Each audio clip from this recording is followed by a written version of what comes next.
guys. It is the Brothers Geek Out podcast, and this is our She-Hulk spoilers and breakdowns.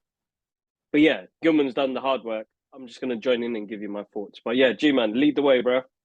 All right, cool, man. Yeah, I wanted to do this with you. Normally I do it by myself, but I wanted to do this with you because it was a very interesting concept that they took for this last episode. And considering our thoughts on this show and how we felt about it, and actually we went to the audience, the way they done the last episode, I thought was very interesting, and they had some massive freaking not spoilers, but big things in there, man. We got Hulk's son in there, that way, man. Scar. So that's been crazy. But let's go through the breakdown and whatnot. But I'll kind of rush through it. But the episode's called "Whose Show Is This Anyway?" Right? Introduction. The intros with the original Incredible Hulk intro. That was brilliant. Back in the day, that was very awesome. I really thought that was a good take back, I think. And using her as well. So that was freaking awesome. Locked up in the same. Okay, so she obviously, based on last week's episode, she's locked up in the same prison as Abomination. Yeah. She was constantly requesting, "Have you contacted Bruce? Have you contacted Bruce?" To her friend and whatnot. So obviously there was something she obviously wanted his help. He mentioned in the beginning of the season that, as Hulks, we have this bad reputation, or he's had this bad reputation of hulking out, causing damage, and then people just are scared. And that's what she showed in the last episode, and that's what this intelligence thing was trying to do, show that she's a Hulk, right? Which is and get everyone scared of them. That's what's the problem with the Hulks out there, basically. That's what he wanted to show. An out of control Hulk and everything. They set up a plea deal that she can't turn into the Hulk, like similar sort of plea deal they had with Abomination. This is why Bruce Banner decides to hide away, because he doesn't like it anyway. But he's not trying to be there, I'm this scientist superhero guy, and then I turn Hulk and smash everything. So this is why he tries to hide away. Well, before he turns Smart Hulk anyway, but he doesn't try to get involved with the limelight, of superheroes and stuff like that. That's right. I mean, he doesn't have that pleasure. Exactly. How he was, because this is different to how he was. Because before he turned into Smart Hulk, as they have done in this MCU, he couldn't control himself. He don't know what he could have done. That's why he stayed away. So it's the best thing he could have done. That's it. I mean, I'm not gonna lie. I still miss Angry Hulk, and I'll talk about it later on. When we see the little fight between him and Abomination, I'm not gonna lie. I'll give you my thoughts, but yeah, I miss Angry Hulk. Anyway, she has to wear the same tracker that Abomination wore. She lost her job. All of this stuff, she lost her life basically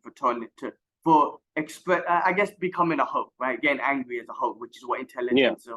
She lost her job. She lost her apartment, obviously, because she couldn't pay for it. She moved back in with her parents.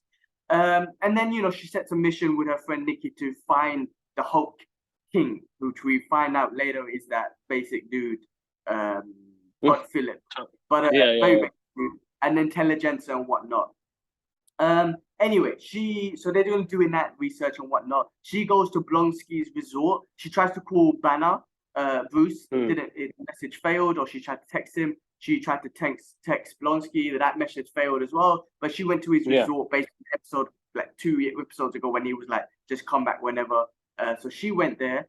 Her friend Nikki does bait Hulkin. She had a video that her mother showed of her twerking and shit back in uni days or whatever. So she uploaded that, and then she got an invite to join the intelligentsia meeting or whatnot. So she called Pug because the guy said calls her bro. So obviously this was a man thing. This was what's the word? I can't even say the word, bro. You know when men just try to be men and discriminate women. What's the word? Misogyny. Yeah, that's the one. Anyway, it's one of those things. So she calls Pug. They go to this thing. So you go to the meeting. You hear everyone talking about, again, all this misogyny stuff going on. One guy starts saying he Hulk's basic, and he even talks about basic Lady Thor, and they try to acknowledge, it's not because they're women. It's the typical shit, right? Anyway, it's the typical stuff. So it's just a hate group and whatnot. But the crazy thing is, what I love is they've kind of acknowledged this show, and we're going to get into it more, acknowledge all the hate that's been going on in the real world about the MCU and these female heroes. Because I've heard it Yeah. myself, seen it all over the place and everything. So it's pretty interesting take that Marvel took with this show. They literally kind of told the world, the audience, or the MCU fans or comic book fans, like kind of like, yeah, fuck you. Here's the big fingers. But we'll get to that in a second. Exactly. Find out Todd Phillips is hulking. He is that Bruce is, awkward dude, but he was the hulking and whatnot. Yeah. Jen asked, it's not gonna work, right? What the hell did I say? Jen. Okay, so cool. We find out Todd is the thing. Jen comes in, right? She's at the resort. Abomination walks in, right? He does speeches as Abomination. I don't think he knew what was going on. Like hulking, this was a thing. That's right. Yeah. And then Todd injects himself with the serum. So he basically Jen walks in. Todd says, you're an idiot, blah blah blah. We played you. Your boyfriend John. We got his blood. He injects himself. Jen breaks the fourth wall and looks at the audience and said, "This ain't gonna work, right?" And obviously, it shouldn't work because Bruce's blood is very he's been very volatile. protective. Yeah. Always. Yeah. Always. Yeah. The fact that Jen let it loose obviously kind of shows what Bruce was trying to say to her. Like, listen, you've got to be careful because people are going to be after your blood. Technically, it shouldn't work anyway. It worked with Bruce and Jen's genetics. We saw what happened to Abomination, Bruce and whatnot. But anyway, Todd injects himself. Jen asks the question. Titania shows up.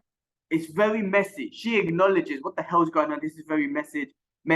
Todd turns into a Hulk. And I was even like, I'm not gonna lie, when this was all happening, I'm like, what the fuck is going on? Like, this is basic.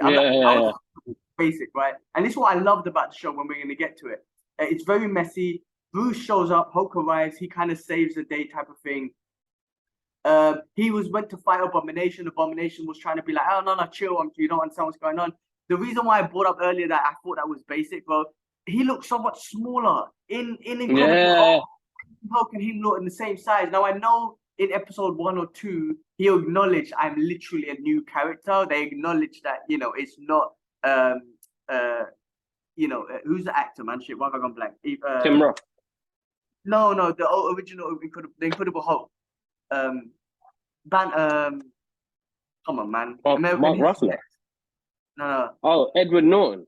Norton, that's it. I know they acknowledge that I'm literally a different person, but this Smart Hulk was way smaller than Abomination, man. Incredible Hulk, the original one, was the same size.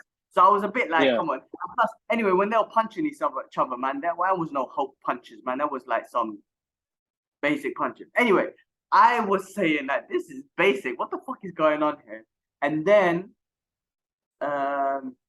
she even acknowledges it. She breaks the fourth wall and she's like, what the hell is going on? And this is where I said I wanted Kibler to be involved in this because I wanted to get your thoughts. They break the fourth wall in a way that obviously they've taken it to the next level, right? So she breaks the fourth wall. You get the Disney Plus logo, Disney Plus screen, the Marvel and whatnot. She breaks out of that, just like she's done in the comics, just like Deadpool's done and whatnot. And then she kind of like I don't know, kind of swings into the Marvel's Assemble, screen or thumbnail or whatnot. And then she walks around the studios, right? She walks around, she finds a set, she goes to the show writers, she walks into their meeting, she brings up what the hell is going on. Like she's telling them this is a bad story. And this is why I thought this part was interesting because she acknowledged, or they already acknowledged all the fans, not just for this maybe, but for all of the MCU. Like telling the fans, like, I feel like this is a big middle finger to the fans, like, because the fans want to talk. I don't know, this is my opinion, right? When I say fans, including me, because I was the one saying that She-Hulk was basic, right? So see, they're acknowledging us and whatnot. So she brings up that this is a bad plot storyline. What the hell is going on? It's so basic in regards to a superhero storyline. The bad guy ends up getting your blood, pumps it in, and it's just basic anyway. Then they reference Kevin. We all know they're talking about Kevin Feige, who's the mastermind behind all this. That was good. She goes looking for Kevin. She goes up, signs an NDA and whatnot, but the guy pulls the alarm anyway. She has a little beef, blah, blah, blah. She goes to find Kevin, and we find out Kevin is in this universe, anyways, AI. I actually thought is Kevin Feige going to show up, but he didn't do it. It was they called it Knowledge Enhanced Visual Interconnectivity Nexus. Interesting. They acknowledged, was you expecting a man? And obviously we all know that was Kevin Feige, but I thought that was Yeah. Um, Really? they acknowledged that the AI acknowledged or asked Jen, can you transform back into Jen because the CGI is very expensive. I thought that was very interesting because yes, it's expensive, but the CGI, we've been cussing it the whole show. But you know, Yeah. when they say it's expensive, I don't think they spent enough. I still think the CGI was basic, but they acknowledged that anyway. They were saying Kevin said, or the AI said, visual effects teams, it's very expensive. The visual effects team have moved on to another project. And in the background, did you hear the Black Panther music? Yeah. Fucking awesome. I love that. I thought that was brilliant. Yeah. What else did they talk? They start talking. Kevin explains a thing. Kevin says near perfect product leaves debate on the internet. So Kevin, you know, he acknowledges he tried to create near perfect product, but I'll leave that debate to the internet, which is us freaking fans. Us guys, yeah. We like some, we hate some. We just talked about that. We didn't enjoy Thor. It was, you know what I mean? Like we didn't like this show. So they acknowledging us as fans. And then Jen says she's not happy with the way her show is ending. She addresses all the social media critics for about the mic. What did I say? I don't know what the fuck I'm writing there. But she addresses all of us anyway, man. And she doesn't like the way the show's heading. And it's funny that the way the show did head, all to kind of get to this point, to kind of acknowledge all of us fans and whatnot. It's crazy how they done that. I mean, what's your thoughts on this? Like the way they did it, bro. They went all this time, and now obviously for the whole 12, 14 years, people want to be critics. We want to be critics. I guess we're talking shit about certain shows, and now they finally acknowledge us. I mean, what did you think about this whole thing that they did? Bro, honestly, I feel like it's a great move. Now you're talking about comic books on a fourth wall breaking different level, bro. The fact that they've acknowledged all of this stuff and regurgitated it and just kind of pushed it out to us to let us know what Marvel know what they're doing. They know exactly what they're doing. They know how to bring the punters in, bro. And it's just amazing that the fact that we've come to a point now with the MCU where Phase 4 has been a massive risk, bro. It's been good. It's been good. It's been bad. It's been hard, but I think things will get better. Things will get better. The problem is now, we're at a point now where we keep analyzing things to such a certain extent that you go back and look at, I don't know, man, the older projects, like, you know, they had more time with them because they didn't know where this was going to head to. But now they know where it's heading to. They can pump in as much as money and, you know, put stuff out where you feel like it's not finished properly and break the fourth wall in the way they kind of, that's something that would be out of a comic book, bro. You know, they really mix things into the real world now. Like, and it's exactly what Stan Lee wanted, you know. Marvel is supposed to be what you would see outside the window if that sort of universe was to exist in our world. So I found it a very surprisingly good episode. I mean, again, they took the breaking the fourth wall to another level, and they just acknowledged all the bullshit. And you're right, that it's hard to maintain an Endgame level movie. It's hard to maintain an Endgame Spider-Man No Way Home movie. That's hard, and you can't have that. It's the truth is you can't have that all the time, and we are spoiled that we do want it. And I've been a victim, like not a victim, sorry. I've been a part of it, man. I've been cussing this show the whole time, proper cussing it, like you know. And then I don't feel basic because I'm still gonna watch it. And you know, you like what you like, but I think they're acknowledging to all the fans that you're gonna like what you like, and you're not gonna like what you like. But we're gonna give you, as the robot said, the AI said, we leave that debate up to the internet. They literally acknowledged that. I thought that was awesome, man. Yeah, no, it is. It's a brilliant way to market that completely, bro. I it's smart marketing, man, and they've done it really well, bro. I can't blame them at all. I can't blame them at all. It's pretty awesome, man. I mean, look, she carries on. She says she started cussing them or started talking like she was a fan or that was unhappy and whatnot. And she started saying, all the movies end the same. Like, and she started saying, for this one specifically, you took the plot away from the main story, which is her becoming Jen and She-Hulk, and you turned it into this thing that, you know, Todd becoming Hulk and all this other bullshit, but you took away the main story, which sometimes happens. She starts talking about how they should change it and whatnot. But before I move on, she started talking about, what did she talk about? Daddy issues. Oh no, am I gonna get to that? I don't want to miss all of that because she starts talking about. Oh yeah, that's gonna come in a bit. So anyway, they start talking. She starts telling her feedback on how to better the ending, how to give it a better ending and whatnot. So she's like, let's get rid of Todd, turning it into Hulk. Bruce saving the day is basic, right? Going to introduce and say, going to introduce, save it for the movie. Oh, and he was Bruce. Okay, so she said Bruce saving the day, and then she starts getting into it, and they would. I think it was Kevin that said that we're going to introduce something, and she was like, save it for the movie. So that's something like, what movie are they talking about? Are they going to give us? Yeah. That's very interesting. I love the way they threw that little thing in there. But she wanted Abomination to hold himself accountable. She said she wanted more Daredevil. Obviously, that we're going to get more of Daredevil in that, and it's interesting how their relationship is. She starts talking about the whole MCU franchise and starts saying everyone's got daddy issues. Stark had daddy issues. Star-Lord had 2-time daddy issues. Thor and Loki had daddy issues with the same dad. I thought that was quite hilarious. She started taking the piss out of all that. She said men she did not that men she did that for the fans. I don't know what the hell I wrote there. Sometimes I write some shit. I don't know. I wrote something anyway. Direction of season 2. She said she had some thoughts for direction of season 2, which I thought again is another hint that we're gonna get a season 2 already. They've thrown it out there. So they've thrown out there's a whole thing possibly working on, and there's a season 2 that we're working on. She said she wanted to smash Matt Murdock. You know, if she wants to have a game, so be it. See you on the big screen jokes. Kevin says to her that I'll see you on the big screen, and she was like, really? Like she got excited, like she was gonna be on a movie, but then he was like, no. So she's definitely gonna be staying on. And then Daredevil shows up in daytime. I mean, normally he doesn't show up, but in a way, the way he popped into the scene was jokes. Just randomly, isn't it? Like they requested her. She made a request, so they threw him in there. I still think. I mean, yes, he's so bright and he's a bit more lively and whatnot, and he's not, he's not in the midst of killing Kingpin or whatnot. It's just, I don't know, it's comedy, but I still like him. I like what they've done with him. It's not too much. I don't think it's too much. Well, we'll wait and see how they do the actual show once the show happens. Exactly. I mean, if they are going to put in Punisher, they got to find a good balance for that.